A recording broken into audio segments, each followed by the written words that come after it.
Hello everyone and welcome to a new facts video about RuneScape. So today, first topic I want to cover is combo eating. So for that I need to get to low HP first. Just with the guzzle trick from the last video.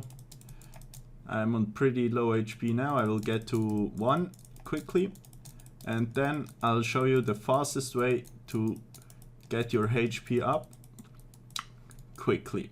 So, best way in my opinion is put them in correct order from top to bottom. So I just do that and it all eats without any delay. You can do dark crab or any normal food. Normal food is shark or any fish. Then you can drink a brew and then you can eat a carabao. This is really cool, but when you are getting smited, you need to do something like this. Again, from top to bottom. Dark crab, super restore and carabao. Get the prayer down a bit so you see that it is actually helping. So I'm getting smited right now, so I just press like this and it all eats in the same moment. My prayer went up again and I didn't waste any time. So we have some other stuff as well.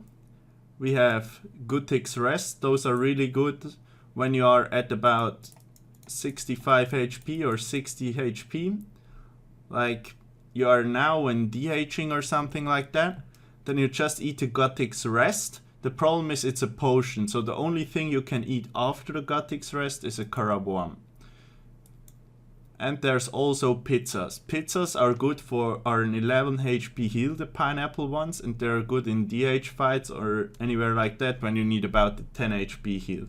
Or you can do this. You can do pizza first half, then you can do dark crab, then you can do Saradomin brew, and then you can do cooked carabao. So I'll try the whole combo now. Have a look how this works. So we are at low HP now, so we are at 7 HP. So it takes, I think it has a 1 tick delay after a pizza, but it's the fastest one. So you can heal a lot of HP in a really short time. I think it's 67 HP in 2 ticks, or just 56 with the normal combo in 1 tick. And there as well, there's the anglerfish. That one brings you up to 121 HP if you are 99 HP. There are thresholds how much the anglerfish heals you, so it heals less when you're lower HP. So look those thresholds up at the wiki. I will put the link into the description so you can just click that. Let's get on to the next fact. Okay, for the next fact we have something that is known to a lot of people but not to all.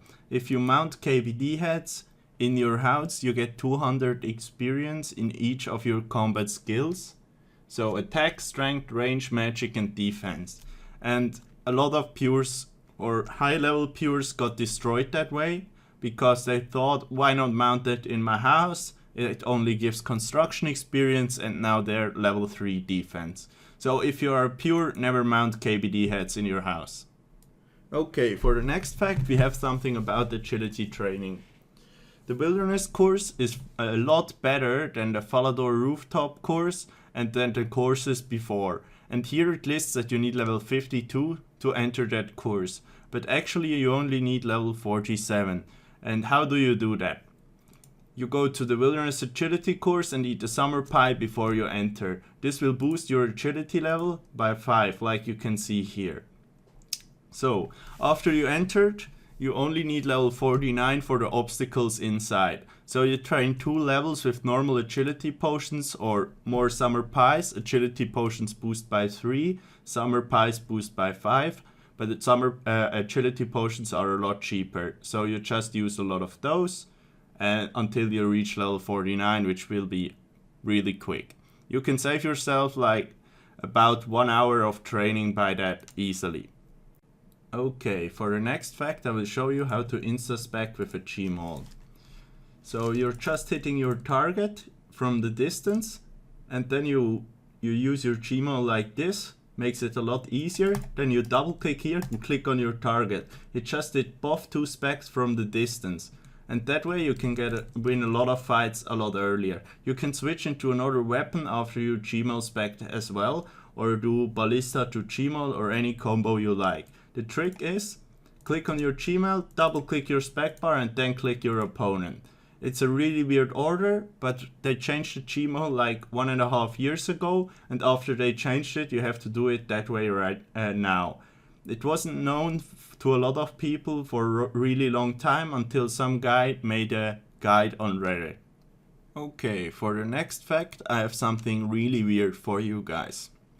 The magic shortbow doesn't stack with void and with prayer. So the maxit of your magic shortbow spec is the same if you were void or if you don't, and if you turn on prayer and if you don't. It's the same for the magic longbow, the magic composite bow and the circle. But to prove this, I want to try this now, and I will show you what the maxits with the specs I do get are. Okay, I just hit the 30, and I think the 30 is the maxit with the MSB, with the new necklace of anguish. So we got the maxit with the best possible gear, and with prayer and with voids. Okay, I just hit a 22. I did a lot of hits already, and I think that's the maxit without prayer and without void. Okay, I went to my house on a PvP world because that's a lot faster to check what the maxit with the spec is, potted and with prayer. But of course, but the spec with the maxit should be, a 24 or 25, because it adds 10 range levels to your current range level instead of using range, and instead of using prayer, and instead of using void. So we are going to do that. I don't want to school here, so I'm going to school with that one. So we try that. So first spec was I need to turn out auto retaliate on the second one. First spec was quite okay, but we can get them pretty quickly, I think. But no hit over 24 so far. Okay, I did about 20 specs on my Circer, and I didn't get a single hit over 22. So I can now say that the magic shortbow calculation is weird as fuck when you're speccing, because it should be supposed to use your prayer and your void, but it just adds 10 virtual levels to your level and uses that, so your maxit is a lot lower with the spec than it would be if you're using full void. So never use the magic shortbow spec for PKing, because it's actually garbage, and you can never hit something over 23 in my opinion. Okay, that's already the end of my video today. Had a lot longer to explain the stuff than I actually wanted it to be, but I think that way it's much easier to understand everything. So now I'm going over to the sellout shit. If you don't want to hear that, click away, close the video and give it a like. So yeah, what I want to say is subscribe to the channel if you want to see more content. Give the video a like if you like it. Join the clan chat Michael's First if you want to talk to me. Or just PM me if my PM is on, but if you ask in the clan chat and I don't respond, just hit me up with a quick PM. Usually it's on. And today I will be streaming as well on twitch.tv/MichaelMeyerRS. I will put the link into the description if you want to give me a follow or just watch some minutes of my stream. I will go PKing on my builds. Have a nice evening and bye.